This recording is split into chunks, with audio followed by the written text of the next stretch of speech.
আসসালামু আলাইকুম ভিউয়ার্স, আজকে আপনাদেরকে আরেকটি নতুন ভিডিও শেয়ার করব। আর আমার এই ভিডিওটা হলো আমরা ঘরোয়া পদ্ধতিতে আমাদের পাখিকে কিভাবে সুস্থ রাখতে পারি, আর সেই জন্য এই ভিডিওটা করা, যাতে আপনারাও দেখে এটা প্রয়োগ করতে পারেন। তো আমি আমার পাখির জন্য একটা ঘরোয়া পদ্ধতিতে একটা স্যালাইন তৈরি করতেছি, যেটা আমি এই গরমে তাদেরকে খাওয়ালে তারা সুস্থ থাকবে। তো দেখতে পাইতেছেন আমি 2 টুকরা লেবু নিছি এবং চিনি নিছি, সাথে লবণ নিছি, আর আমি একটা পাত্রে পানি নিছি পরিমাণ মতো। তো এখানে আমি লেবু দেওয়ার পরে চিনি দিলাম এবং লবণ দিয়ে একটা স্যালাইন তৈরি করলাম। আর এই স্যালাইনটা আমি আগেই তৈরি করে রাখছি, তো ভাবলাম আপনাদেরকে শেয়ার করি।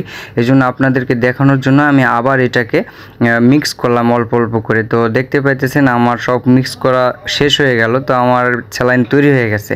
তো এখন আমি তাদেরকে এই পানিটা দিয়ে দিব। তো পানিটা দেওয়ার আগেই অবশ্যই আমি তাদেরকে 1-1.5 ঘন্টা ধরে পানি দিই নাই, কেননা যখন আমি এই পানিটা তাদেরকে দিব তারা সহজে যাতে তাড়াতাড়ি করে এই পানিটা খেয়ে নিতে পারে এবং তাদের শরীরের যে একটা ক্লান্তি ভাব এটা দূর হয়ে যাবে। আপনারা দেখতে পাইতেছেন আমি যখন এই পানিটা দিলাম, খাঁচার ভিতরে এই সব পাখিগুলা পানি খাওয়ার জন্য ছোটাছুটি করে আসতেছে পানি খাওয়ার জন্য।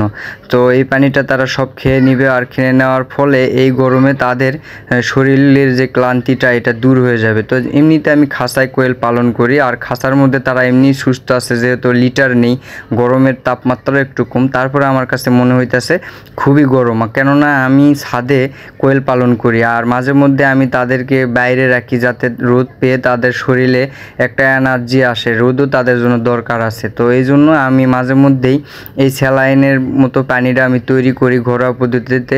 তৈরি করার পরে তাদেরকে আমি খাবারের হিসাবে দেই, কেননা তারা যাতে সুস্থ থাকে, এবং তো ওষুধের পাশাপাশি এটাও আমি করে থাকি। আর তাদেরকে সব সময় আমি পর্যাপ্ত পরিমাণ পানি, ঠান্ডা পানিও দিয়ে থাকি এই গরমের সময়। আর খাবারের কথা বলতে দেখুন, আমি সব সময় তাদেরকে পর্যাপ্ত পরিমাণ খাবার দিয়ে রাখছি যাতে তারা খাবার বেশি খায়। আর খাবার বেশি খাইলে অবশ্যই একটা পাখি আর একটা পাখিকে কখনো ঠুকরায় তাদের মাথা বা শরীরে ঘা করবে না।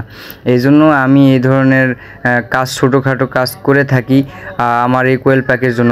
তো যদি আমার এই ভিডিওটা ভালো লাগে আপনাদের কাছে, অবশ্যই আমার চ্যানেলটিকে সাবস্ক্রাইব করবেন, আমার ভিডিওতে একটি লাইক দিয়ে এবং আমাকে কমেন্ট করে যাবেন যদি আমার ভিডিও ভালো লাগে। আর যদি আপনাদের কিছু বলার থাকে, আমাকে কোনো উপদেশ দেওয়ার থাকে, আমার কমেন্টে লিখে যাবেন। ধন্যবাদ সবাইকে, আপনারা ভালো থাকবেন এবং আমার এই ভিডিওতে কেমন লাগলো সেটাও জানাবেন। ধন্যবাদ সবাইকে।